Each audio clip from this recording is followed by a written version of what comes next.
What's up, everybody, and welcome to Mostly Focused. I'm one of your hosts, Jonathan McCord, and my beautiful co-host, JP Payton. Hi. And also joined again by Zach Griffin. Again? Oh, yeah. Wait.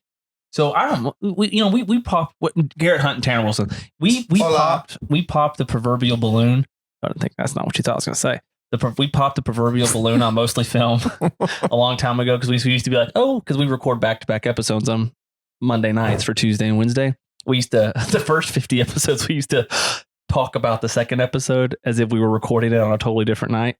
And then finally we were like, you know what? We record these back-to-back. It's fine. So we recorded prior to this our women episode, but we're releasing this one you're seeing now, the political one, first because it's more timely to the times. So this episode is called, and I'm sorry, grandmother, and half of my Facebook feed ahead of time. This episode is called Crucifying Trump, a plea to end Christian nationalism. So I bet every one of our subscribers, oh my goodness. Please just scroll that over to JP so someone can share what you just sent me or showed me. His while I'm trying to like wiggling on my toes. Okay, fine. Did you show them? Oh, wait, no. Send it in the group message. That's better. Okay. Anyway, so today we're going to be discussing what Christian nationalism is in a nutshell to us. Why are Christians and evangelical Western culture Christians so specifically tied to Trump? Should politics play a role in the church? To what extent? Why do we continue and consistently elevate political figures to godlike figures? Is being a Republican akin to being a Christian? Is being a Democrat holding those views sinful? Where do the lines blur? And how should we maneuver in this new age as Christians? I did not get some of those last those last points. Well, when you told me when you got these, like, you go, I got like three of those bullet points you sent me. I was like, 3? I'm pretty sure there's like 7. It's just that number 5 just is outright a ridiculous question to me. That's why I put it in there. Well, that's why I started laughing because that's a crazy question. Does your Facebook feed not have the MAGA? I went through a purge in. I did too, and they're all cockroaches. It started in 2016 for sure, and then re-upped in 2020. So re-upped. All right, had to get some more. I do want to get something because I got 2 things I need to say before we start, and then we'll jump in. One, I want to go ahead and say this because we have this talk behind the scenes. I've said it 100 times on the podcast, and I know it'll be somewhat relevant to some of our listeners. And I need to ask a just broad audience question. Do any of you all? Oh no! Everybody's so nervous right now. Zach doesn't know to be nervous yet. Everybody else is. You should be sweating right now. If you see me dart, it's because. Do any of you all find feet attractive? Women's feet, not men's feet, obviously, as like arousing. No. No. Oh my. That felt like a little bit of a yes. Maybe an unsure. No. I mean, no. So like, okay. I have a foot fetish, so I just say it. I own it. So if there's any foot people that happen to watch our show, I know you, I see you, but it's for heterosexual purposes only. I described it this way. My ideal mate, you go face to feet. That's how you look. Pretty face. I think it's time for a hard reset. And then the other question, I just wanted to get that out there, and I wanted to know general conception if anybody else had this. Is that topical for what we're going to be talking about? Absolutely not. This is just the pre-show. It may be. Trump's probably, he's got the biggest hands, so maybe he has the biggest feet. I don't know. Anyway, listen, so here's my other question. Garrett, Tanner, I got an email from my doctor today. From who? My doctor. I thought you said from your daughter. I did too. That's what I heard. That's some dark matter stuff right there. Get on the web. If you listen to this, well, no, they wouldn't have. We talk about it more in the second episode. Dark matter is a huge part of our lives right now. You should watch it on Apple TV. Great show. But I got an email from my doctor, and I can't show it to you because it's up there. And it said, hey, it's time to come get your colon checked. I don't believe that. I'll show you after. Do you have a family history? No. Then I don't believe that. Yeah. Exactly. I do have a family history, and I don't have to get my first colonoscopy until I'm 40. Now, it did say underneath it, if this is not relevant to you, please let us know. Oh, it's just a mass message. Yeah, but I was like, I read it this morning, and I was like, you know, you should get some of the cleanse just for fun. How was yours? That's where I was going. It was the worst stuff I've ever drank. No, how was the actual It tasted terrible. Oh, the exam? I mean, you're He's asleep. Oh, yeah. I think prostate exam. So you go under for a colonoscopy. Yeah. I knew you did, but I didn't know that was normal. No, it's standard. Yeah. How? I think it's technically considered like a surgical Yeah. operation. Yeah, they take you back. They put you under for that. Did you have any issues? I know you were safe. You're safe. Yeah. Well, I had one diverticulum. I have diverticulitis. Did you? No, I do. You? I do actually. I'm dead serious. When my doctor diagnosed me with it, he said I'm one of the youngest cases he's seen. I can't eat too much popcorn. I can't eat any thankfully I don't like nuts and seeds. So You're allergic to nuts. No, I just don't like them. I'm not allergic. And you lied to me your whole life. No, I've never told anybody I was allergic to nuts. I've never told I was anybody under the impression when we were children that if you had nuts, you'd die. No, that was salmon. And I love salmon now, recently, about a year ago. Anyway, no, listen, I just was curious because I got that email today and you two are the only men that I know that have had one. So I just didn't know if that was normal. Like if they moved the age down, am I supposed to get one? You know, Just I was say kind the word of blood because I thought mine was going to be. I haven't had poop in my blood. I thought mine was going to be We're preventative. so off the rails. Not even just 10 minutes in. Oh, okay. Yeah. JP's eyes twitching over here. Just start over right now. All right. So anyway, so let's talk about Christian nationalism. Like it goes. I segue from poop to Christian nationalism. I mean, come on. I'm doing the Lord's work over here. With Sometimes the segues. like you take the exit ramp, but you're immediately like, wait, well, a second. Let's see what's a couple miles down the road. And then he hits the guardrail trying to get back on. And then okay. All right. I want to ask, which is an overall leading question. JP, I'll start with you. Yeah. Do you identify, and don't give me some cop out, middle of the road thing. Give me a real answer.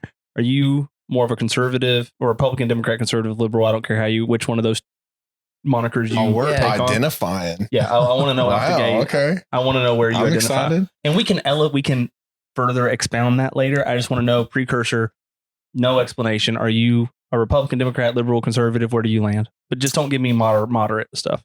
I've probably have identified more with Republican ideologies, but I mean, I do consider myself very moderate. I don't know. I do consider myself pretty middle of the road.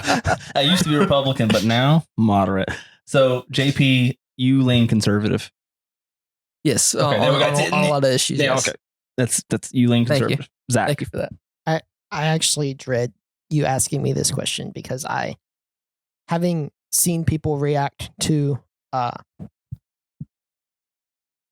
we can talk about You gotta go quicker. You gotta go quicker. I would say I lean like left liberal. Left liberal. I lean I used to think pretty hard right conservative, but I do lean conservative. Lean a little bit to the right. Yeah, I would say I'm probably more conservative. I again fall more like moderate. Like I love the and campaign. Like it's both. Like I I mean, the AND campaign as well. More moderate now too. But where do your main core values lie? The More Bible, of conservative, course. more The liberal? Bible. I mean, Okay, well, that's up for debate. Is the Bible more liberal in this climate or more conservative? Like in this my climate? thing is, God, I can see like it. everybody I would say audible for the most part. We all ready for this curveball. I mean, for the most part, mostly on the conservative side. But like my problem with, and we'll get into this. Yes, this is where we're going. Just precursor, yeah. But like my problem with the Republican Party is if you're going to claim to be the party of the church, claim to be the party of Jesus, then like you better represent my Jesus well. And I don't think they do. Not grabbing them by the kitty. It's excuse me. Trump's the leader of the Republican Party right now, and he's not representing Jesus because he's grabbing the cats everywhere. Okay, yeah. Where is it? Who's got the cat? I was gonna yank it. I don't. What? It's right here. Where you put the arms on it? Cat pillow. Garrett is protecting it. Yeah. That's a man should. Okay, This so is my during cat. the hell episode, when we called him out for wiggling his toes, he put the cat right in front of it, and one of the people I work with go, "Why does he have the cat in front of his feet?" And I was like, "Long story, don't worry about it. It's fine." All right." So we kind of know where we identify. So I'll start with you, Zach. Christian nationalism. That is a phrase that has been. I'd never heard of Christian nationalism up until 2016. Really, I'd not anything really hit my radar. You have the divide Republican Democrat, and I've heard tribalism and stuff like that. But Christian nationalism, two words I've never heard put together in my life till 2016. Now it's indoctrination, and everything is Christian nationalism ad nauseum. What is Christian nationalism to you? And I wrote in my notes here, it's like, and this is going to sound like some stuff I pulled offline. It's kind of a mix of my own thoughts and something I read. I just wrote the merging of Christian and American ideals into one with the intent of making it the required metric. Mm-hmm. It is to be American is to be Christian and vice versa. Okay. So, and I'm going to go around and ask, but I want to go here briefly, and y'all can put a pin in it if you feel like it goes to something later. Blending Americanism and the Bible together. So when the founding fathers came over here, everything that they did, like I read this book called American Puritans. It's great. I really recommend it. Just kind of going back to what they actually brought over here, what their beliefs were, and how the foundation of our nation was built upon not the Christian values we have today, different kind, but still Christian values. So that was the foundation of our nation. So Americanism, nationalism, however you want to put it, isn't that somewhat Christian nationalism at its core? The foundation of our established church, our democracy, our government. So it's not inherently a bad thing, but we've made it as a bad thing. I mean, if I'm a school teacher and I have classroom rules, are those classroom rules Christian because I'm a Christian? Mm-hmm. No. Mm-hmm. Right. I mean, if you're going to go the full American route, then the basis would be the Constitution, which says there is no centralized religion. Right. So the beliefs of someone who institutes a rule doesn't necessarily make that rule that person. Right. Does that make sense? Yeah. No. Yeah. Good. What is Christian nationalism to you? What is your interpretation of Christian nationalism? From me, because you're dealing with the youth of America. You are instilling your own nationalism into these youth. This stuff here is like, I avoid this like the plague. I like to avoid this I as well. hate it. And I hate Christian nationalism. And but what is it to you? To me, it's just like, well, it's that one woman author. I don't know if she talked about it. What Zach said, to be American is Christian, and to be Christian is American. Mm-hmm. Like, and they lump those two things in together. And, there's a lot of Americans who aren't Christian or whatever. I don't know. This is not something that I have any thought to try to like all right, Tanner? Articulate. So go ahead, Tanner. What is Christian nationalism to you? I mean, I don't know. I mean, I don't. You go first. Okay. So to me, Christian nationalism, unless you just got a burning answer, I don't want you to forget. Okay. Take it away, Chief. Christian nationalism is more of a personification, less than nationalism. I feel like is way too unifying of the nation. It's much more divisive. Yes, putting Christian and nationalism together, both of those words are to invoke a sense of unity that doesn't exist. I think it's a personification, and that's why the second point, which we'll get to in a minute, why are they so tied to Trump? And I do want to pause to this point. Crucifying Trump, our nation's problem isn't Donald Trump, as it's not Joe Biden. It's the personification, the elevation of a Donald Trump, of a Joe Biden, and that person as the savior of said problems that you feel like you were plagued by, and that this person can therein fix said problems. And we've elevated them up to a Messiah complex. So Christian nationalism to me is more of a, talk about JP's blasphemous tattoo. It's putting Baal above God because we're impatient of waiting for the mountaintop, that's salvation that's coming. My first thought was, I mean, I know like Israel literally was like God's chosen people, but my thought is like they didn't want God, they wanted Saul. Yeah, like to be their leader. Yeah, and I think that's, and I understand it at a carnal level. You can see, and I hate that it's Donald Trump and Joe Biden, but I can understand. You can see Donald Trump in the proverbial. You can touch Donald. Donald Trump. Joe Biden. There's somebody you can see, grasp onto. What's crazy to me is that we call it Christian nationalism. How in the world is Donald Trump the face of that? How's Joe Biden the face? Oh, you're talking about just the Christian part of it. Yeah, I know. It blows my mind. It consistently blows my mind. And we'll talk about more of that, of Trump specifically, in a minute. And this isn't, I want to go ahead and say it again. This isn't a Trump bashing. This isn't a Biden bashing. This is in relation to the church. and there will inevitably be some bashing on my side. I know it, but on both sides, but as a whole. So nationalism to me is less, because I think that whole phrase is contradictory of, I'll never be able to say that word ever again the same, is to invoke unity that's not there. So to me, it's more of a, like I said, personification, a glorification, false glorification of something that's not there. And you're putting somebody else in this, the Messiah spot and unifying around that. I like how you said it's a contradiction. It's like an oxymoron at its deepest level. Mm-hmm. Yes, and absolutely. It's, I mean, both of them are people that don't want to like change like tradition, like man-made tradition type things, like scared of losing something. And I think that's any politician probably really at the crux of it. But these two specifically are Christian has been the majority religion. Yeah. And then if we get to it, like white people have been the majority, like Christian nationalism, like Christian white people. And if like I prefer Anglo-Saxon. Yeah, I know, but I'm just saying, but like that. You like that? Whatever. You closed your eyes and threw your head back. That was a good one.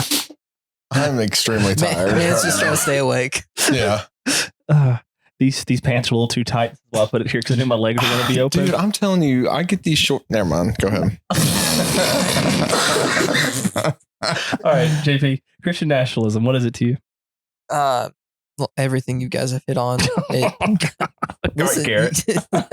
That's my viewpoint on it. Y'all got it. It is the personified, like that is to me the issue. It's I mean, we say it's something that we feel like it's just been kind of brought to the forefront, but this is Christian nationalism of makes its head every probably 20, 25 years. And the thing, and I don't have it on here, I don't think. I mean, maybe it could answer some of these questions. I think one of the biggest contributing factors of pouring, gasoline on the fire per se, is that we are so inundated now with social media. Yeah. Everybody is.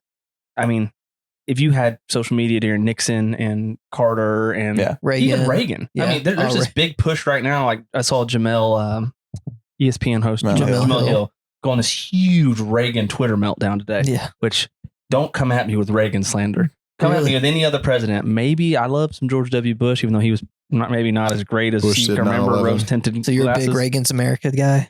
No, his Reaganomics weren't great. But in terms of being an upstanding man, Reagan was a good guy. All right. Okay. So don't miss me with the Reagan slander. But anyway, you would have had some social media. This would have been a thing in the 70s and the 80s too, if there was social media. Oh yeah, so Jerry Falwell, Senior, that instead of Junior. Who? Jerry Falwell. That's what that book's about. Bible guy. What, John Wayne? Yeah, that's what that book is about. Jesus and John Wayne. It's the history and culmination of the evangelical movement, and they're tied to politics. Yep. Huh. Yeah. So I think that nationalism is really rooted in social media and tribalism, which tribalism is way more rooted now because you can just voice all your takes to everybody all the time. Hence this podcast. So before social media, are you saying there wasn't a face of Christian nationalism? I think it was way less prevalent and named because you couldn't identify with people all over the world. It wasn't like viral. Yeah. Gotcha. I mean, if I wanted to, I remember us growing up and you'd see like people's yard signs of their politics or whatever, but it wasn't just like, oh my gosh, it wasn't divisive. A Democrat. I mean, look at it this way. Or a demon crack. Sorry. Demon crack. Demon crack. You look at it now. I mean, look at how the world unites around things. We have this podcast, right? Talking about things that nobody should care about. Feet. But exactly, that's where I was going with it. But now JP's feet are being shared all across the United States because of YouTube. JP's feet are uniting gay fetish men all over the world. It's unnecessary. It's a blessing for everybody. We can cut that out. That really might need to be cut. Yeah, timestamp. No, we appreciate you all, Cheryl. Y'all are great. You're really boosting our algorithm. Thank you. There's still no context. Like nobody. It's okay. It's better that way. All right. So let's talk about Trump because we've established the nationalism part of it. Why are Christians so specifically tied to Donald Trump?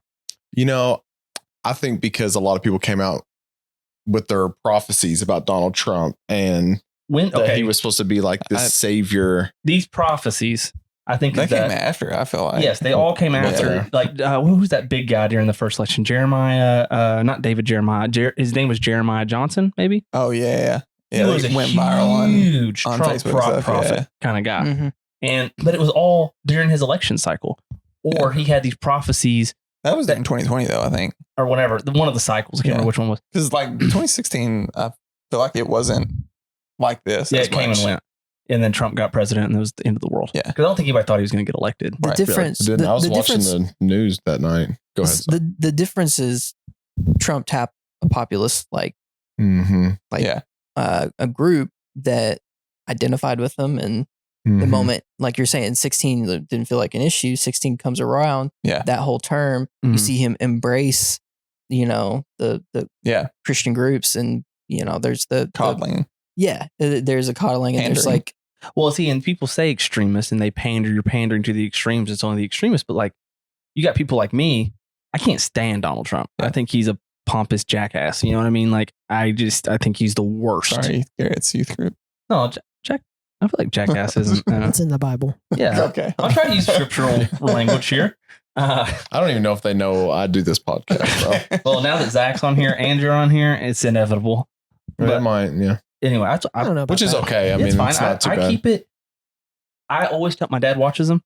I always have him tell me if it gets too far to left field. So far, so good. I don't know if he's current. I don't know if he got to his contradicting episode or not, but we'll find out. He's on that episode too, so he might be doubly upset when he finds out. I love it. Anyway, what was I saying about Trump? He's a pompous jackass. Yeah, there we go. That's what I hear you say. Yeah. No, I think he's the worst. But you have me. I voted for him in 2016. I voted for him in 2020, very begrudgingly. And if it comes down to Trump and Biden again, I'm going to vote for him a third time. Do I feel good about it? No. Is my vote really going to matter in Kentucky? Probably not. No, it's not, because he's going to win or he's going to lose, and one vote literally won't matter. Now, if I didn't vote and he lost by one vote or it was a tie, well, then maybe I'll regret it. But, as a whole, it puts people like me who don't want to see, and it would be different if like the Democratic Party was running a moderate or somebody who was even cognizant. Like I wouldn't vote for Gavin Newsom over Donald Trump. Absolutely not. But I would legitimately consider voting for John McCain if he was still alive. I thought you were going to say that. I was like, where are you going with this? Yeah. I think John McCain was the last upstanding statesman. Yeah. Statesman. Oh, yeah. And he was a true. His loss to Obama, the way he handled that. One of the most graceful things. In the face of and when that woman started the best heckling him or whatever. I've seen in politics in a long time. Yeah. There's a clip that went viral the other day of Obama and Romney in one of their debates. Right. And they were like, happy anniversary, by the way. And it's like, I couldn't have disagreed more with Obama's politics. But if you want to talk about out of all the modern presidents of my lifetime, Obama would be top 2 people I'd want to sit down and have a conversation with. Sure. Dude, that guy could talk paint off a wall. Yeah. And I'd be into it. Yeah. I'd be like, dude, you're good. And then I see what he actually painted on the wall. I'm like, I don't like that. But it's pretty watching 666. Yeah, that was great until I saw what it was. But, for me, it's just there's no other options. And I'm afraid, I think, why Christians are so tied to Trump. Part of it's fear-based, which then therefore goes into what do we really believe about? Where's Jesus in all of this? Why are we hitching our wagon to Trump, per se? Well, it's because they're scared. They're scared of the AOCs, the extremists. The loudest of the party. She is pretty scary. Yeah, I know. Like, I mean, and to say I don't understand that is not true. I get it. I can understand where it's rooted in, but they get so wrapped up in that fear, and they have a constant. I don't know if people watch Fox News or Newsmax, or that's even still a thing. Twitter's my source of news, so I have no clue. I don't watch any of that. No, I don't watch news. Okay, I don't. Tanner, you want to know a news story about me? Oh, Fox News still. It's still okay. I was on acid one night. Listen, and I watched. We turned the news on. And when I watched this person on the TV, it completely changed my whole idea about politics, and I've never been into it again. It was almost like I was seeing some like maybe we evil all need to do some acid, like puppet amazing. On TV, and it was podcast. Yeah. JP's like, oh, gosh, sounds like a bad time. No, I think it'd be a great time, except for Garrett. I can't do that with you. I have another book recommendation: The Kingdom, the Power, and the Glory by Tim Alberta, American Evangelicals in an Age of Extremism. And I mean, this dude, he goes around the country just to church. And it's basically like exactly what we're talking about. Like how did Trump become evangelicals? Savior. Yeah. That's it. Hard cut off there. Well, I mean, it's just exactly what we're talking about. I mean, it's the fear of losing, you know. Did you read it? Yeah. Okay. I didn't know you were going to use a point. This is the first on the recommendation list. Sorry. I have a quote from, I don't know if this is the right time to say this, but I have a quote from this book, Jesus and John Wayne, that I'll read real fast. I wrote it down when I did my review of the book. So on Goodreads? Yep. What's your tag on there? I don't know. Say plug yourself, shout out. No. A local pastor told me that this book was the most influential book that he's read outside of the Bible. You just name drop them? No, Jesus and John Wayne? No, not Jesus and John Wayne. Tanner wants to clarify. What was the name of it? Yeah, the Kingdom, the Power, and the Glory. Yeah. So this is, she's talking about and Jesus. This is from here. Jesus and John Wayne. We got two different books playing ping pong. She's talking about this, but I do think you're like, why Trump? I think this could be part of it. Said, inspired by images of heroic white manhood, evangelicals had fashioned a savior who would lead them into the battles of their own choosing. So they chose the top. I'm part of the event. Yeah. I like to use the term ex-evangelical. I like that term. Catchy. But evangelical. Yeah. Like we choose our enemies, and we want to select a president that is maybe not even agrees with us, but uses the right words.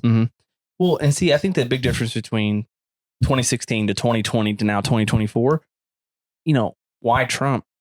I don't think most people, the tone people talk about different. Trump now, the same people are still going to vote for some. him. Yeah. No one wants to vote for Donald. The majority of people don't want to vote for Donald Trump. They just won't vote for Joe Biden. You still have your extremist, all of them. I can name drop 80 people right now who are like, Trump is God. Second coming of Jesus. This man's maybe he's going to be at the Wailing Wall and be a prophet. I don't know. You have those people that are out there, but no one wants to vote for Trump. No one wants to vote for Joe Biden. So I still just don't understand why the church cannot divorce themselves from this. Not just Trump. That's why I have completely checked out from politics altogether. Like if it's supposed to be like by the people and nobody wants either one of these guys, then why are they our options? Exactly. The church should be that deciding voice factor, because who's Trump tapped into the most? Church going people. Now all of them aren't. How would the church tap in this situation? Yeah, I'd say he's tapped in. My answer would be to not vote. Same. But then that guarantees the election to Joe, and that I don't vibe with that. Yeah, I'd rather not pay $300 for groceries. I mean.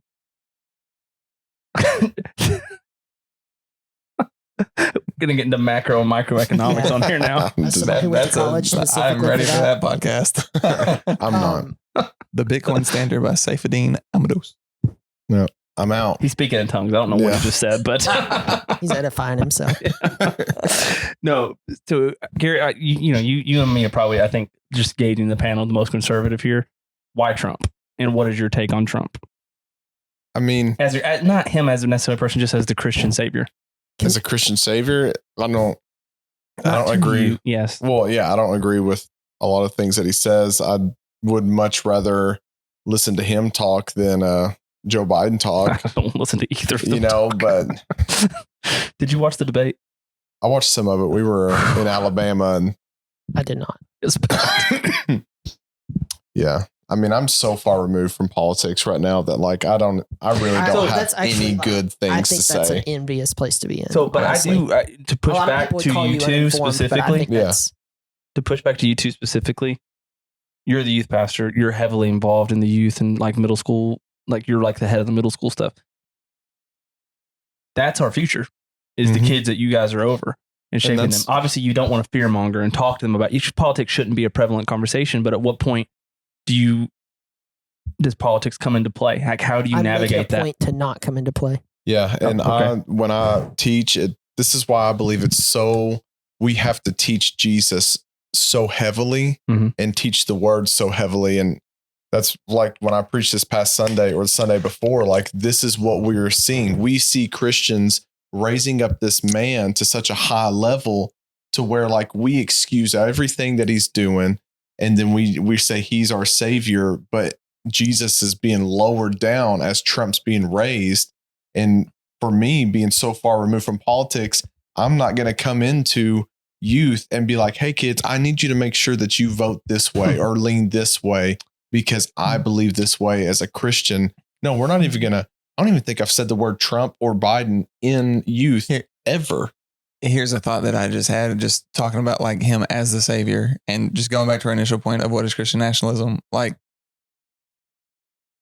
it is literally, we're scared of not being the world's superpower. Like all of us as a whole. And guess what? If America crumbles and falls apart, just like Rome did, those Roman Christians still were Christians. Yeah. And like, if America becomes a third world country, I'm still going to love Jesus. Yeah, so absolutely. Like, I could care less if it's Trump or Biden. Like, I'm going to serve Jesus. I'll be a cult leader for sure. You don't have to do that. Not in a bad cult. Oh, a good cult. I have a hot personal take that we could talk about afterwards because I don't think it's the reason I ask you to this because it specifically ties into the next point, like politics and church. So like you two speak to the youth, and of course I am in agreement that you shouldn't sway anybody, whether it's youth or a congregation. Go vote from the pulpit, vote for Donald Trump, vote for Joe Biden, vote for whoever it may be, right? I don't think even if, well, I'm not going to say Jesus himself was running for president, but you know what I mean? Like there's just, I'd probably vote for him. Yeah. Well, I'm saying from Billy Graham. Pulpit. Yeah. If Billy Graham was running for president, I mean, I still have a hard time saying you go vote for Billy Graham, even if it was the most moral Christian beacon of all time. Just, I think there should be a pretty big divorce between the pulpit and the political arena. I agree. I think, I will use my dad as an example. Been pastor for 40 years. He never one time, to my knowledge, go back to George Bush or whatever. That's one of my formative years. Go vote for George Bush, whatever. He said, go vote biblical values. Yeah. And what he would read, the closest I ever saw him do that was, here's what each party believes in contrast to direct biblical ties. Whoever you think fits that best, that's what you should do. That's the closest I ever heard my dad get to conveying something. I told our young adults, because young adults are a little bit different than youth. They're old enough to vote. And something one night was brought up about politics. And I told them, it's like, there's two things that you'll never hear me say. Number one is that you should vote. I'm not going to tell you to vote. That is not my place. And number two, I will never tell you who to vote for. I will never tell you who I vote for because it's none of your business. And it's, I agree. Like, and in a person of like semi-authority, Alexa and I, it's not fair. If I have the microphone, it's not fair for me to tell you my opinion on things. That's what, like Mark Hamill. You read him on Twitter. He's insane, dude. Nutty. But like, that's not my place. These liberals will probably like him. And I like, I have a couple more things to say about the church in general. Of course.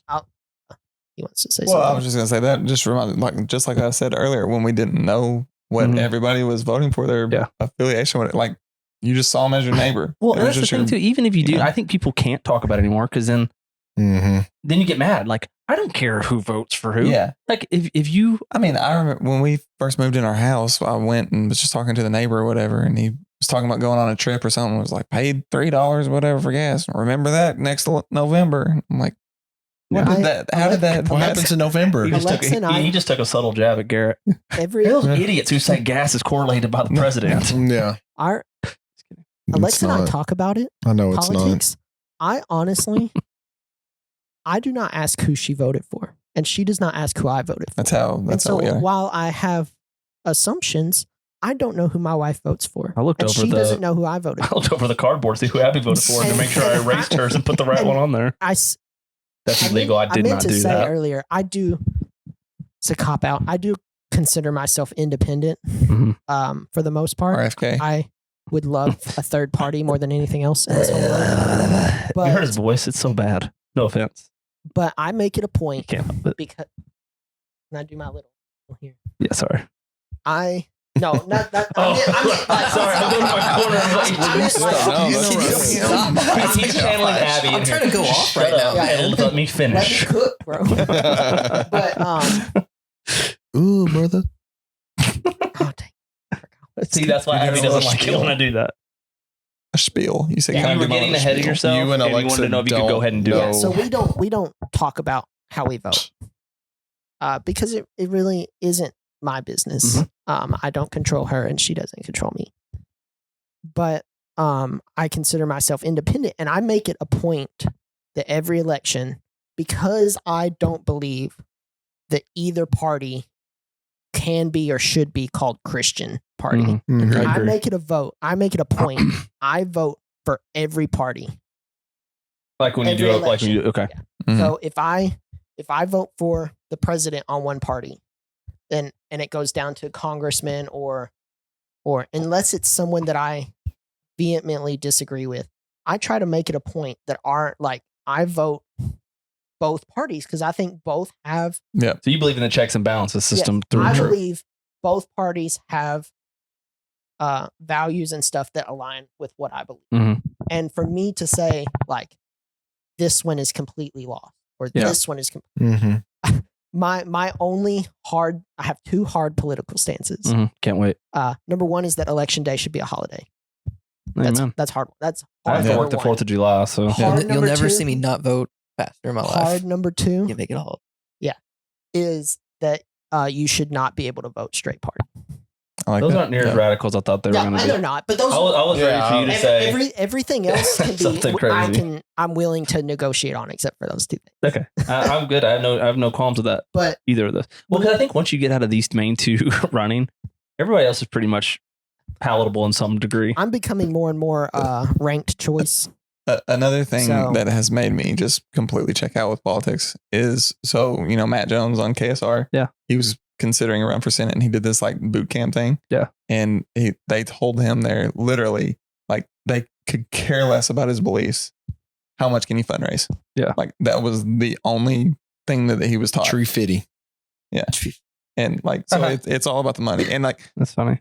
Again, I mean, you can get a little conspiratorial, but like, I don't even like the politicians that don't even run things. It's the lobbyists that are buying them. Like, that's not ever been more evident with Joe Biden, obviously. Yeah. I don't know how you can't see that. I would be okay with like making a complete moratorium on campaign, donations. Just stop it all.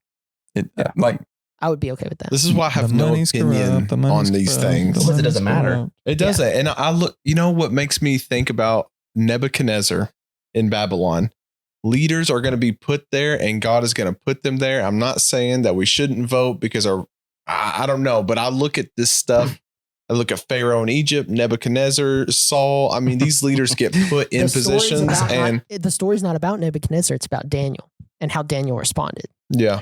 And so the story is about how we respond to whoever's in leadership. You know what's crazy? And honor the position, even if they're a nutbag. You know what's crazy? Even if they're a nutbag. I'm gonna start calling the boys nutbags. That's gonna be a new thing for me. My nutbag's real saggy. Oh wow! Nutcase, I think is what you're going. I think that's what Yeah. What's a nutsack?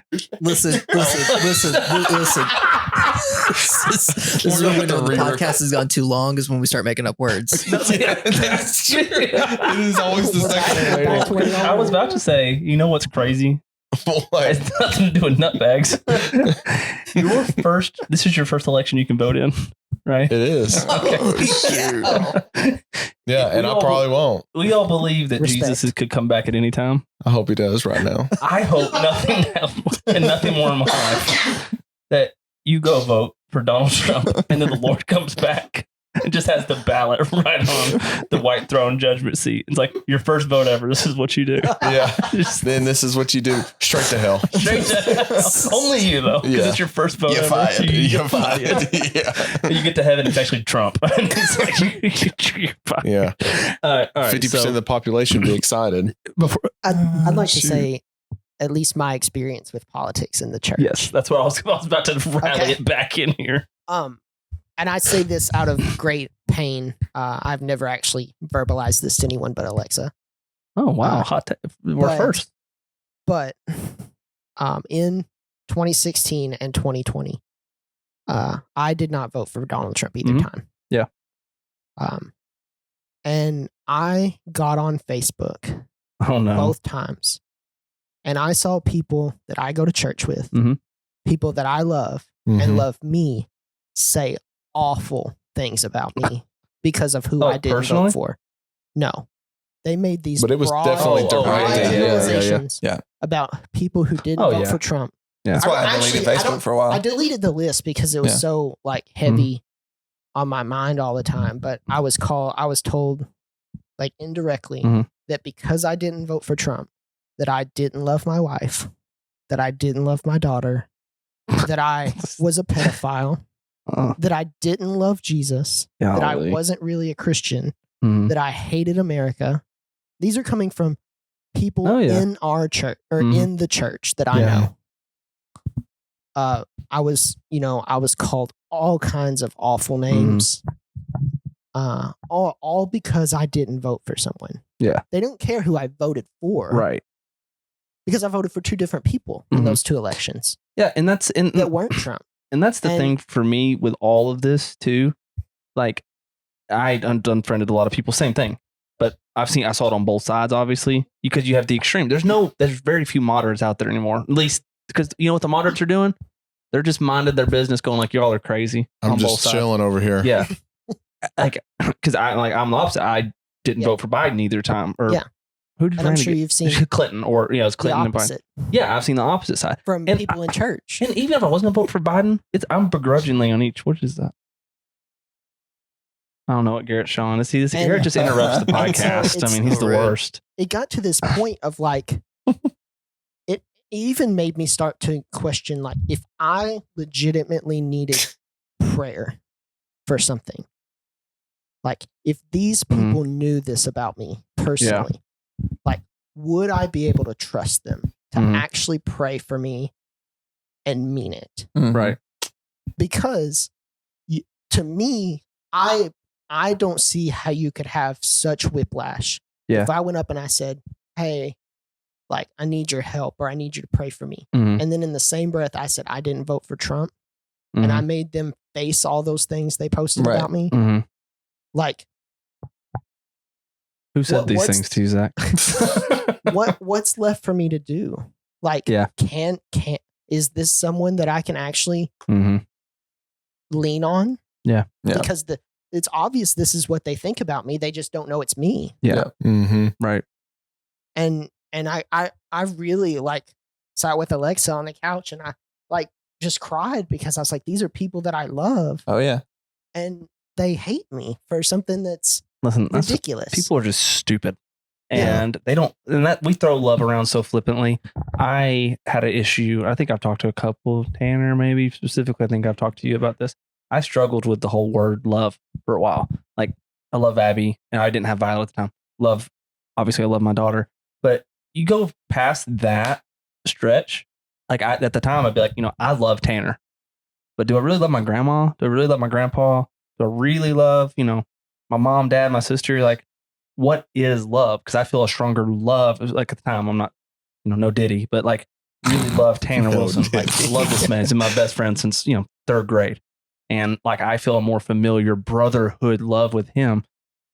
So you throw that word love around. And when I was in counseling, I really had to unpack love and what love really means biblically, personally, and how to merge those two things and identify love, And I just think that's a big problem. We talk about politics, you talk about Trump, talk about Biden, is people don't love each other. We throw the word around so flippantly, like, Brick Tamlin, I love Lamp. We love. everything. Yeah, nice shout out. Shout out Anchorman, best comedy of all time. Facts. But we don't know what it is to really love somebody. You know, church, I love our church now. And I loved my dad's church growing up. And, there were some people that genuinely loved me and vice versa, and they would never care who I voted for, whatever. But as a whole, I care who you voted for. Yeah, I don't care.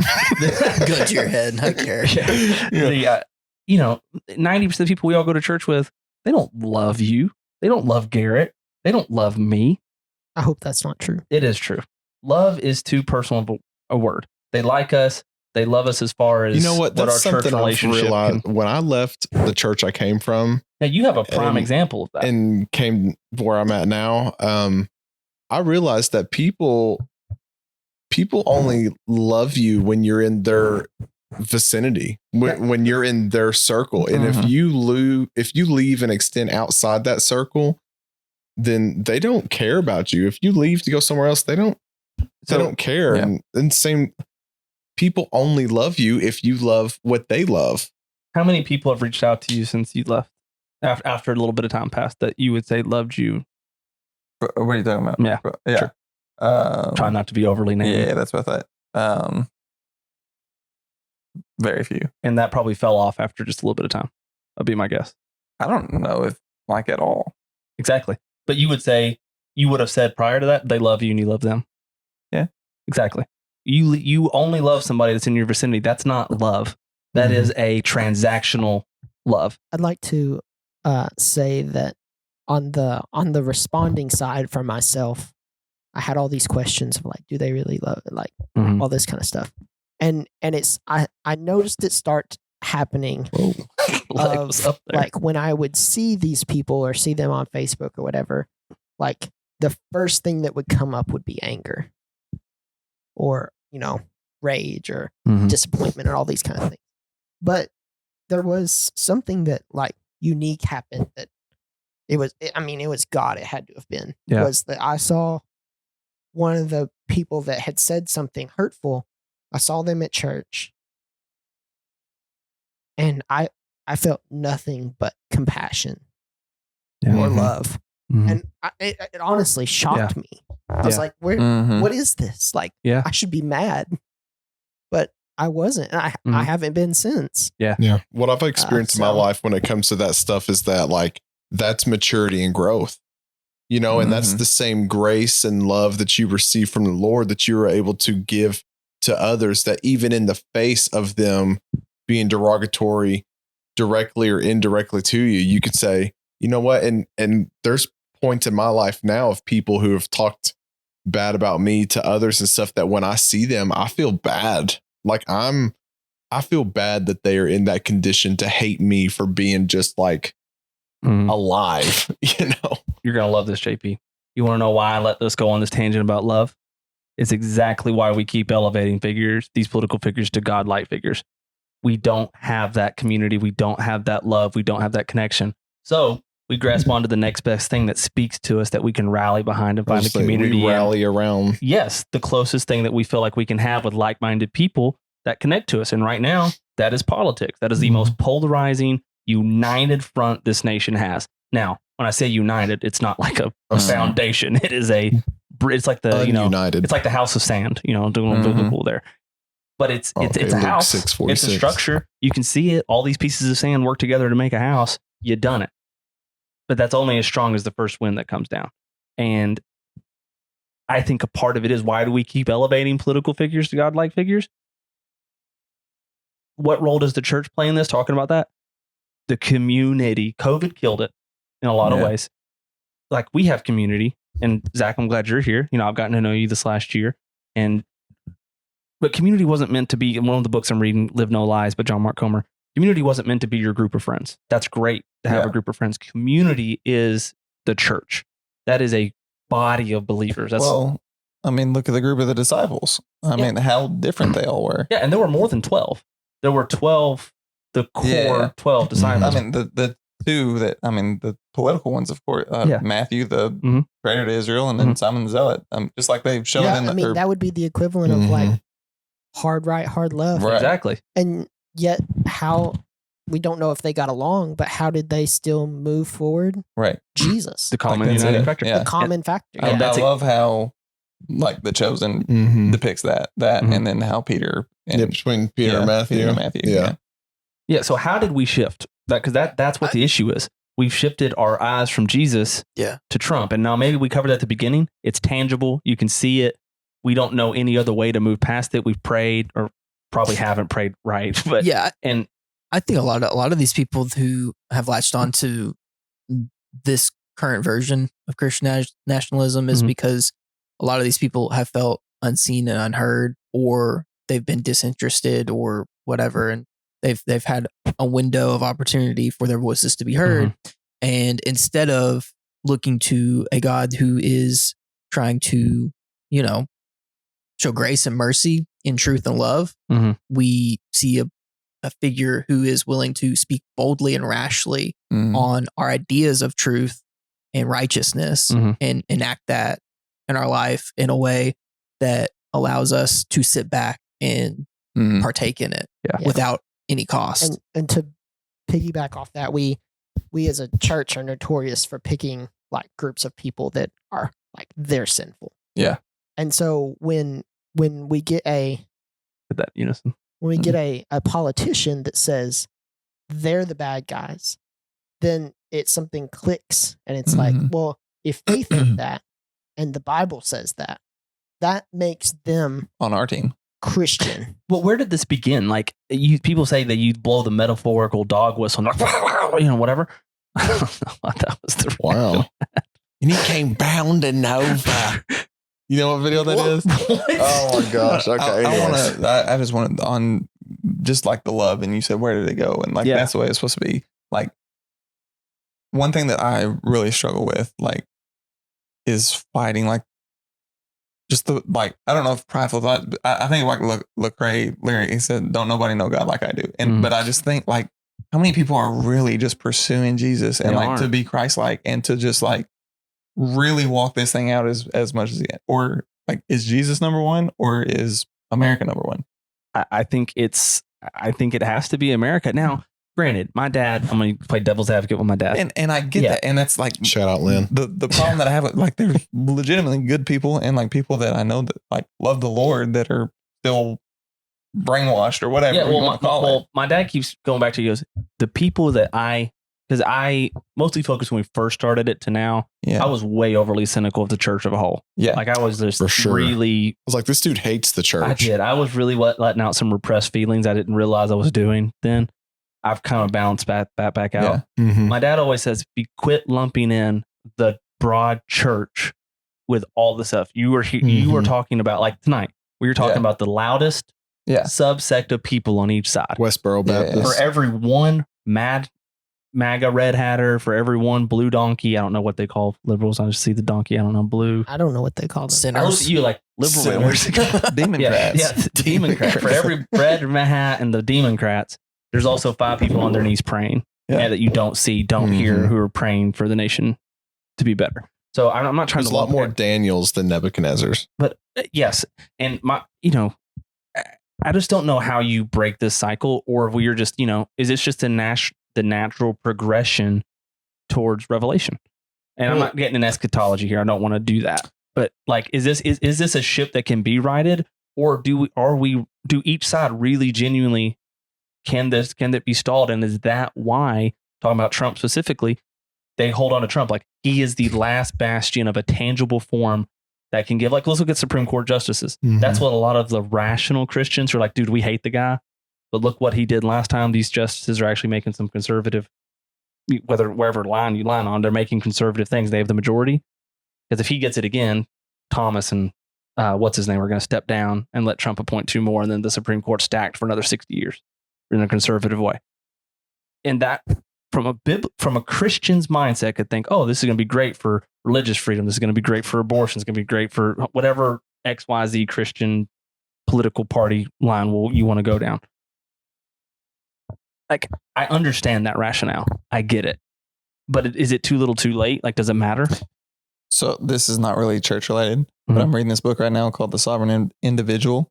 And it's basically about that, like, we're entering, this is like the first political era with like the internet, and then how we've had sovereign nations and like they've been the most like now because of information being so distributed, like you can be a sovereign entity as an individual or like little niche communities, and that like just the role of government as a whole is not going to be as big.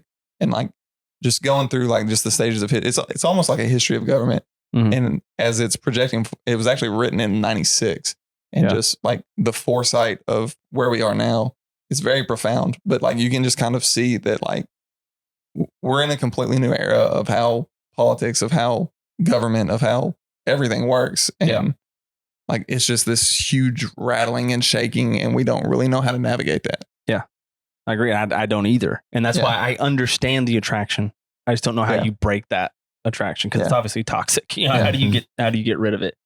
And so you wanted to say something a minute ago.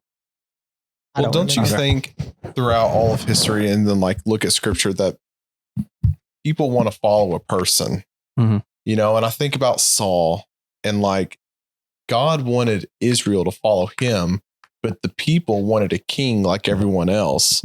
And so God gave him a ruler and a king. And I don't think we'll ever see this cycle break ever. I think it goes on. It's like when the Israelites got freed of Egypt.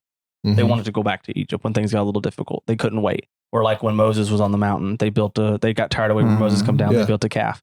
When they got to the promised land, they were scared to go in because of the giants, and then they had to wait. They kept hamstringing themselves over and over, and each generation got pushed further and further back because of the sins. I feel like we are that impatient nation. We're still the Israelites wondering every time we're so close to the promised land. We're like, all right, we're going to build a new God. I'm not saying Trump and Biden are those things, but to me, it feels hard not to look at them as like the golden calf. Like, we're tired of Jesus to do something. We're going to build our own thing, elevate them to a level they never should have been upon. And we call them leaders of the free world, you know, like that's a title. They're automatically number one ranked power man in the world, according to Forbes. Yeah, I don't know what it's called, but they're number one ranked if they're a U.S. president. And I mean, Jesus, love your enemies and serve and do all that. Like, that's not, I mean, it's quiet power. We don't want quiet power in our leaders. Like, we want loud, boisterous power. I sent him a few verses, but just the gist of them, when I was trying to find political verses to back up either side of the aisle. Because, I mean, jumping into Republican. I think that's how we got to where we are now in the first place. What? Finding verses to back up either side of the aisle. I'm talking on like if you want to vote for, like for me, when I'm looking at obviously Trump's a terrible example, but if I'm looking at a stereotypical Republican history, I'm voting for things that are more as close to Christianese as I can find them. Right? Therein lies a problem a little bit too, but I'm also not going to vote for some party that is anti those things either, because even before these two, they were still, you know, but it was a little more black and white then. You knew what you were going for. Neither one of the people were vile, but your screen went away. Oh, no. We use your toe to turn it on. That was a loaded phrase there. Oh, both of you using your toes? What a blessing. Anyway. That'd be great for the podcast only audience. Yeah, they'll love that. Yeah, toes in. Anyway. Wherever I was going with that, Zach, I'll ask you, because I feel like you have a very loaded answer to this. Just because you laughed when I had this. Is being a Republican and having conservative values more aligned with being a Christian than being a Democrat? And are there certain levels of Democrat and liberal ideology that leans into sinful thoughts and mindsets, and therefore, if you vote for them, empowers a more sinful world? God. I think that you should vote your convictions, and if the world wouldn't get better if we all had the same convictions. It requires people, like, for the world to get better, requires people who are passionate about abortion. It requires people who are passionate about the economy, I guess, if you want to say that. It requires people who are passionate about social things. It requires people who are passionate about the homeless. And I'm not going to like wave a broad stroke, but like, especially when it comes to like trying to homeless or social issues, those typically fall to the left, the Democratic side. And so to say that the left is non-Christian would be a illogical jump, in my opinion. And the same goes for the right. To say the right isn't Christian would be an illogical jump. And so to say, like, if I'm a Christian, I have to vote Republican is this is me, is an insane thought. Yeah. So you grew up in a similar thing as all of us, but Garrett grew up in. Yeah.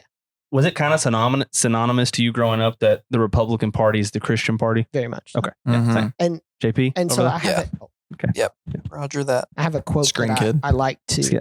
I'm going to quote Greg Boyd again. Yeah. He says that there's nothing inherently Christian about having an opinion about what Caesar should do.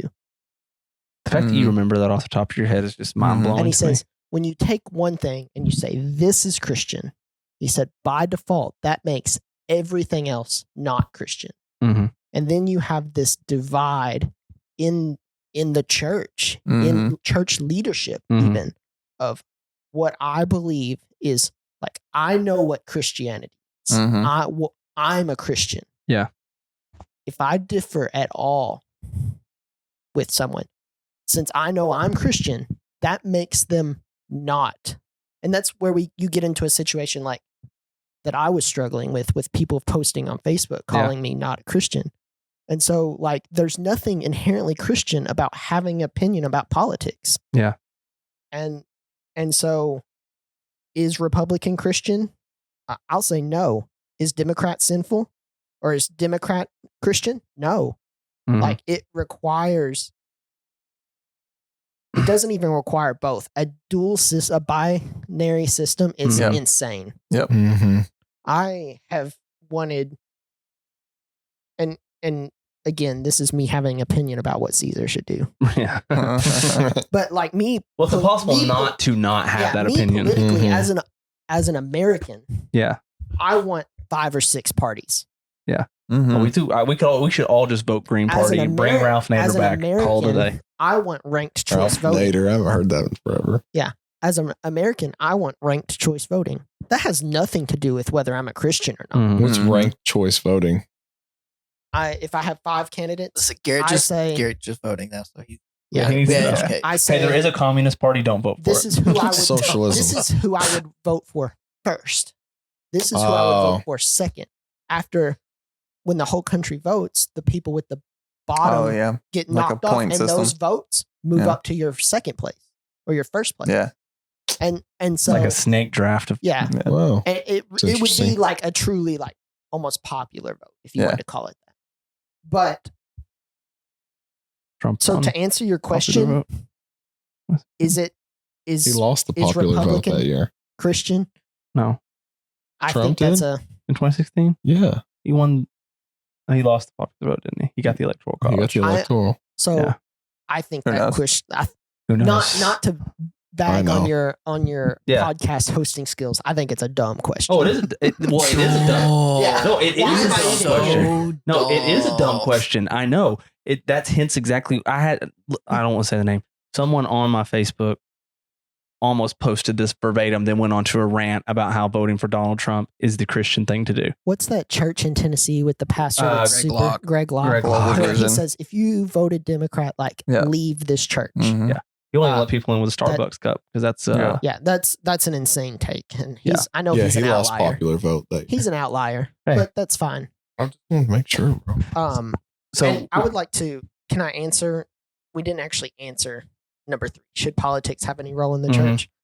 My answer is I'm not sure, because if our person we look toward is Jesus, the Jews said, "Let us make you king," and Jesus' response was no. Yeah. My response, he ran away. No. Yeah. Well, that's what I was going to say. Is where did Paul write his opinions on Roman policy? Where just like what you're saying, exactly. No, I don't think politics should play a role in the church either. I think that you can't ignore them fully either. But I think that is more of a off pulpit conversation to have with people who need to have those conversations with you. It's more like a mentorship. But what would you say? What would you say of those who serve, who are in politics that attend church? Is there a place for them? Of course there is. I mean, okay. There's a place for everyone in church. Now that doesn't mean they should be doing a rally in the pulpit. You know what I mean? Or handing support of churches losing their 501c3 certificate. Or handing out as an aside. You're saying, I fully support separation of church and state. You're saying the quiet thing out loud, Zach. Yeah. No, I don't care. I don't. Yeah. And he knows. I don't think he listens to this. I have told John that, and he said he agrees. So, and he said he agrees. So I'll get prayed for this next Sunday for sure. I'll be highlighted. And that's why he doesn't. No, I guess I brought that up just because I know of people that I go to church with or have gone to church with us who are in politics, and there's a level of like I mean, we're talking on a big scale with Trump, like an untapped market of like, I want to get plugged into a community. I want to go to church. And you can see that. I don't know. It just, if they go to church, not that I would think they're disingenuine in being in church. They go to church to get an audience. The Bible says that's what they get. Yeah. That's true. And the Bible doesn't say that. Jesus says that. Yeah. He said, if you go and you pray, you do all these things and you want attention, you have it. Yeah. I just told Alexa that yesterday. And does the church turn them away? Of course not. It's actually kind of convicting. What? I said that's actually kind of convicting.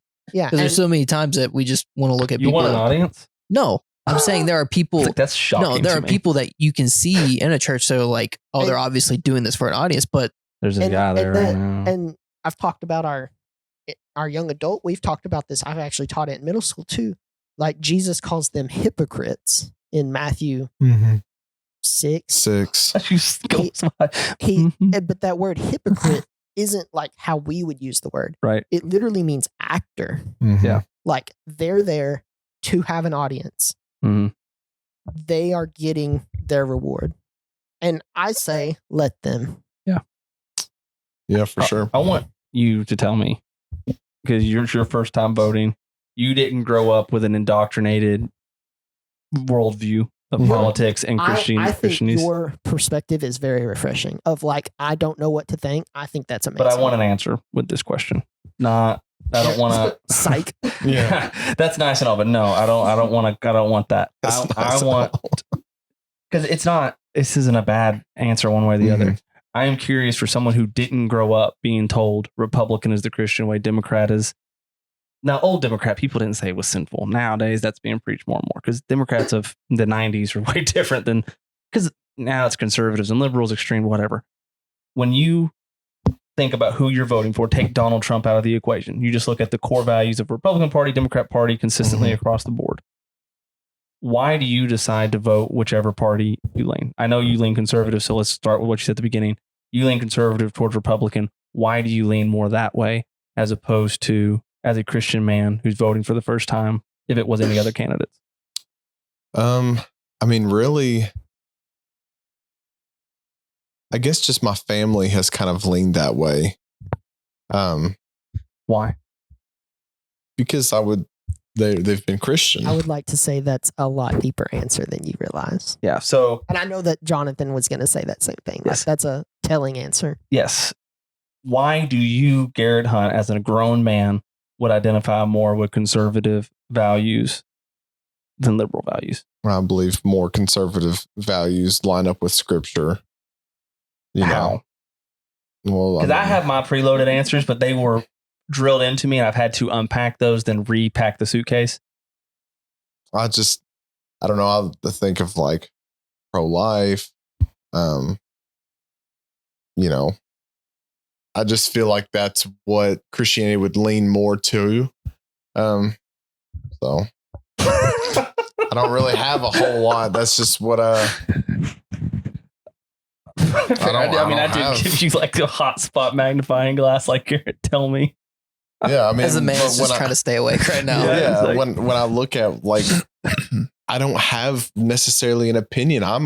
If I were to look through the pros and cons, that list that y'all made mention earlier, I might find myself leaning more Democratic. Like I don't know, because I truly am ignorant to the whole situation, and Republican would just be what I see majority of people around me voting for. So you have been, even though you didn't grow up in a charismatic denomination church, you are a victim of Bible Belt political indoctrination. Oh yeah, it's a red state, man. I mean, it's always been red, except Louisville and Lexington, and that's who. I want to say this because I've rarely heard this said. I think not voting is just as Christian, if you want to call it that. I very much don't vote. I'm out. If not, I struggle with this. If not, like if you're gonna assign something Christian, the title Christian, I would assign it to not voting before I assigned it to either one of those. In this specific case, or just in general? In general, I would say abstaining from either one of those would be. You're like more Christian than saying like one of these is more Christian than the other. What was that? That's a. And like I said, I go back and forth on that. That's not a set in stone belief. Yeah, it's just a like I. You're the case Ross. What will be. Not voting is a great. That's how I am, man. Option. I do. Well, I think I don't really even want to vote. What will happen is going to happen. If one if one side of convictions doesn't outweigh the other, and I, in good conscience, can't choose, then I won't. So you're abstaining this election? I don't know. Again, are you abstaining this election? That'll be a decision that I make on game time decision. I know you're abstaining this election. That'll be a decision I make on like November. What is it? Yeah. 8? Next episode after that, who'd you vote for? Never mind. Tell me why. 7th. So, like, do I feel like to the crux of this episode, a plea to end Christian nationalism. I think the biggest problem with all of this lies in our church, Western culture, church hearts, disciplines, maturity in Christ, and the misalignment of values and where we find those values and purpose and identity in. I don't know where it started. It didn't start with Donald Trump, and it won't end with Donald Trump. Donald Trump's an easy pinata to punch here because he just sets himself up for it. He's like the nut bag that hangs too low in the summer. He's just easy to pop him, just great. It's 2 episodes in a row. It's just a blessing. Yeah.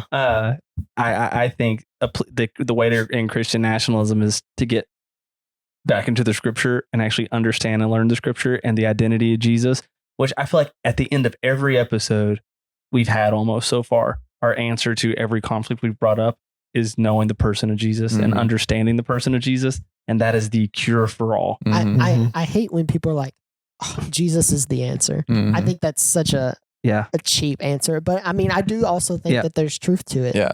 Well, I mean, because I just don't see, especially when you're talking about this, like you can't tell me that Jesus is the core center point of gravity in your life and holds such an clutch your pearls so tight to nationalism. I've met those people. Do I think they're Christians? Absolutely. I think they're Christians. Plus, it wouldn't matter if I did or didn't anyway. But I do believe they are, and I've seen fruit in their life in other arenas. I actually will say that hot take that I said I'd say for later. This is nothing that I share with anyone else that I've ever met. It is not something that I push. Man's forgetting he's on a podcast right now. Man, it is not something that I would ever encourage someone to do. This is a personal conviction. Came for the feet, stayed for the nutbags. This is a personal conviction of mine. And it does not change anything. It is just a statement of belief for me. Depends on who listens to this. This might get me crucified in the right circle. You and Trump together, good company. I don't put my hand over my heart or recite the Pledge of Allegiance at all. What? I don't. No. To be fair, I don't know what you were going to say, but I didn't think it was going to be that. And part of that is... So you've never pledged to the Christian flag either, I bet. At Christian Fellowship, we had to pledge allegiance to the Bible, the Christian flag, and the American flag. I don't even know what that is. It's the white flag with the blue cross. I know what the Christian flag is. Yeah. But like... Very much like the American one. For me, it started as a... Aren't they the same? For me... You don't know what the Christian flag is? I'm kidding. Oh. For me, it started as a... like. This next tattoo. I know that saying the Pledge of Allegiance is like symbolic. Can you even recite the Pledge of Allegiance? Yes. Do it. I know it's let him talk. I know it's symbolic, and I know like me saying it doesn't change my relationship with Jesus. Mm-hmm. But it is me pledging something that Jesus should have that spot for. Mm-hmm. And so I don't. Like if I go to a baseball game, I will stand, I'll put my hands behind my back, and I will wait for it to be done. You can show reverence. I don't. Yeah, I Yeah, show that's reverence. same. I don't but care. I don't pledge to anything other than. See, to me, it's just not that deep. I just don't care. I bow my head and put my hands on my back, and that's it. That I know would probably be like, it's not that deep. Yeah. And I agree, it's not that deep. It is something that I personally have made the conscious choice of like, this is a way that I can say to myself, like, nothing comes above. And so I don't. I just try to remember. I don't even know the whole pledge anymore. That's weird. I've never met anyone else who does that or has come to that conviction. And I definitely would not expect them to. That's a weird one. Yeah. But for me, it reminds me of like, I pledge my allegiance to one person and one thing. Yeah. So. No, I get that. I've never heard that exact view, but I understand it. And I've never heard that view. It's kind of like the same. No, I don't view it the same way in terms of like the gravity of a pledge. I want to reword. I was about to say that. I love this nation. And I'm thankful I was not born anywhere else. Agreed. Do y'all remember the first time that you ever like remembered that or like realized you were born in the United States? No. I remember having this like. He's talking about getting conscious for the first time. Self-actualization of you live in the United States. Like, he's in the middle of the baseball field and he's like.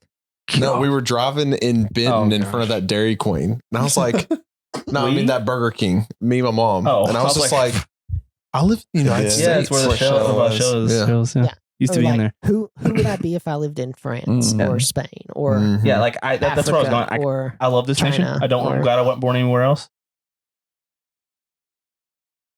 I don't care about like not even nationalism. Like I love this country.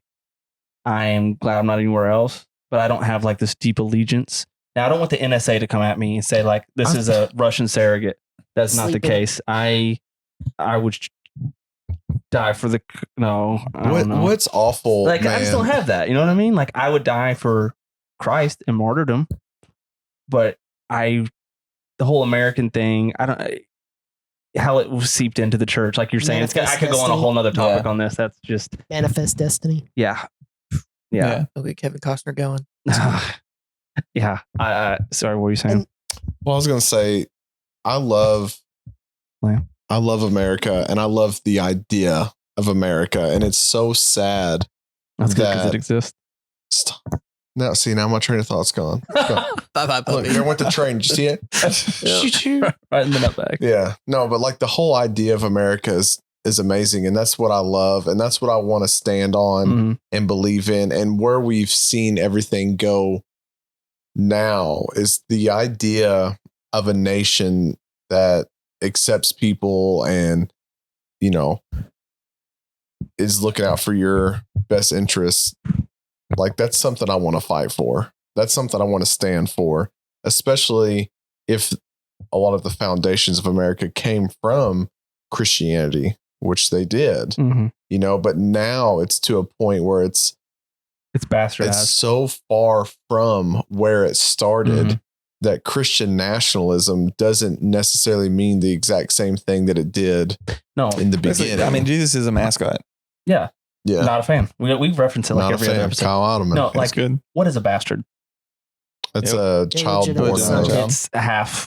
Yeah. It's and that's exactly what's happened to, you talk about the Christian values. They've been bastardized to the point that it's like just a diluted idea of what it used to be. Is it still there? The core of it? Yeah, sure. It's still there, but it's been muddled so bad that it's a deformation in a lot of ways. Part of it's still there, but it's not the same that it can be. It's a bummer. So the final question is, how do we maneuver this going forward? Is it a lost cause? Is this just going to go away with the next presidential cycle in 4 years? Or is this... I delete my Facebook every 4 years. According to Jesus in the Bible, nothing is too far gone. That does not apply to nations, though. Yeah.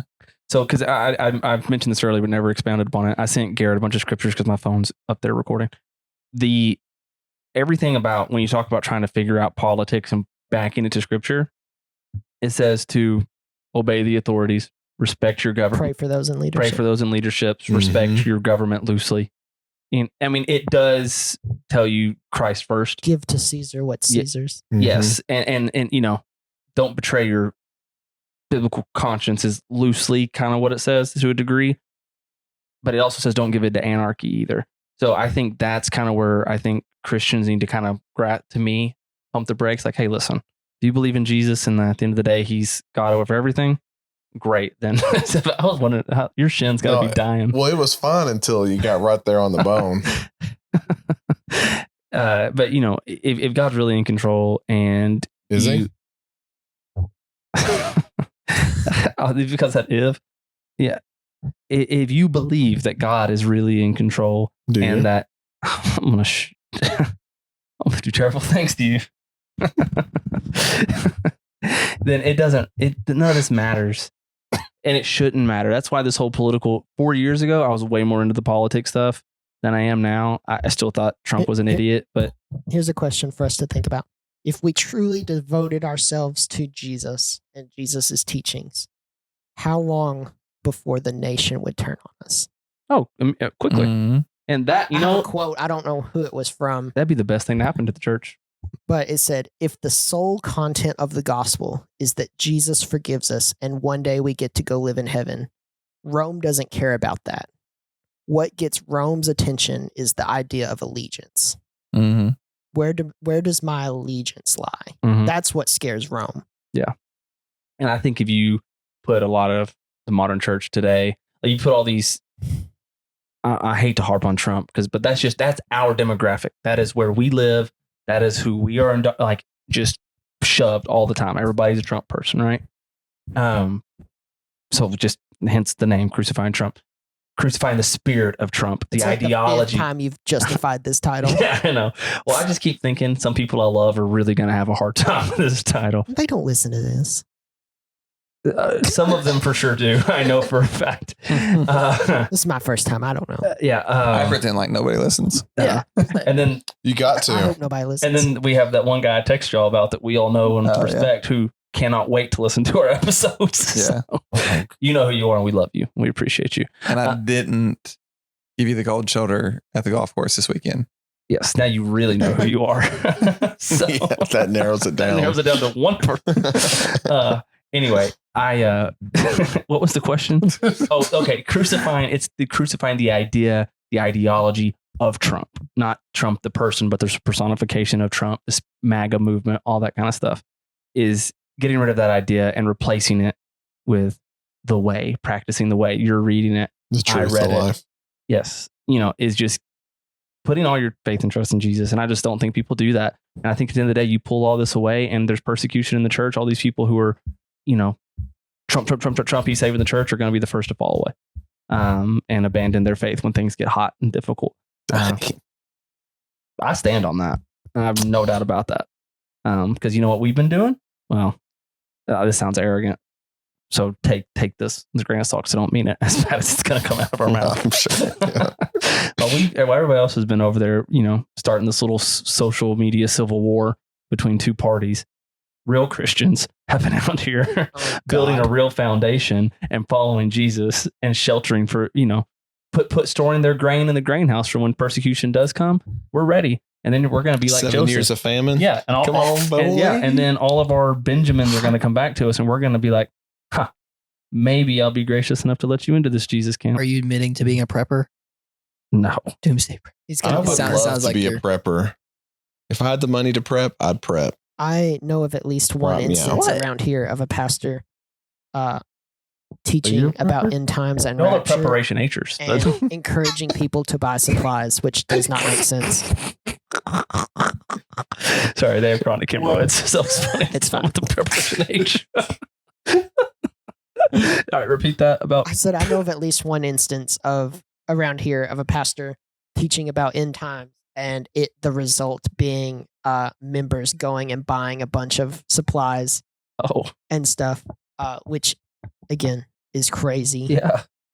Especially if he was talking about the rapture, because that do you not believe in the rapture? Cracks me up. That is a conversation that I don't know how to answer. Podcast. We're too far deep in this we're already on part 3 of this one. What were you going to say before we start wrapping this up? I was going to say, I want to be a pastor that preaches eschatology, but also sells the things that they want to buy to prep with. You're exactly the person Jesus came to flip his table over in the marketplace. That is righteous gemstones. Did you guys see the news story of a church selling plots of land in heaven? Yeah, I did see that. Did I share that? That's genius. I think I shared For $100, you could buy a plot of land that was next to God's throne. I did see that. Wow, that's cheap. I thought I shared that. Did I share that? No. You don't even need the blood. No. It's a hilarious story. These are for those that are predestined to hell in Calvinism. Listen, I could in good conscience do that and then tithe more and further the kingdom and take advantage of the idiots out there. They're not Christians, because if they were Christians, they know better. They're just stupid. And God says be an opportunist. They're ignorant. Proverbs. I felt bad because Garrett came into church one day and he had grown his beard out. And I said, Garrett, you're looking very Calvinistic today. Then the next Sunday he had trimmed it. Yeah, it's trimmed. It's kind of trimmed right now. I didn't want to hurt I'm growing his it back feelings. I out. was just making a joke. Right. JP, final question for everybody. Roundtable, short synopsis. Okay. We've kind of talked about Christian nationalism kind of more than anything and what we think about it, what it really is. As a Christian, what do you do to maneuver the political landscape without yes, you can just avoid it and leave it alone. Yeah. But inevitably it comes up in your day-to-day life. What do you do as a Christian to maneuver this? I mean, if I'm being honest, this whole subject is like extremely loaded because you deal with it not only on social media, but in your own families with your loved ones. Yes. And the only way you can do is set boundaries, healthy boundaries. And kind of like what we talked about, with like, I don't have to tell you who I vote for. I don't have to do or I don't know, express with such fervor and like zeal that you are. It just, I don't know. Bring them back to the unifying thing. Yeah. Family, Jesus, or Jesus, family. Yeah. Specifically, no. That is my answer.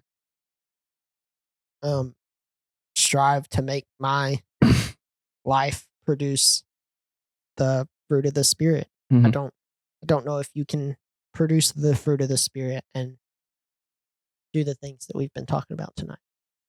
I don't know if you can be patient and slow to anger and be a Christian nationalist. Yeah. Or be any of the things we've talked about. Because those are kind of antithetical to each other. And I want to preface this because we didn't get around to it because the conversation just didn't dictate Bible answer, this. I'm sorry.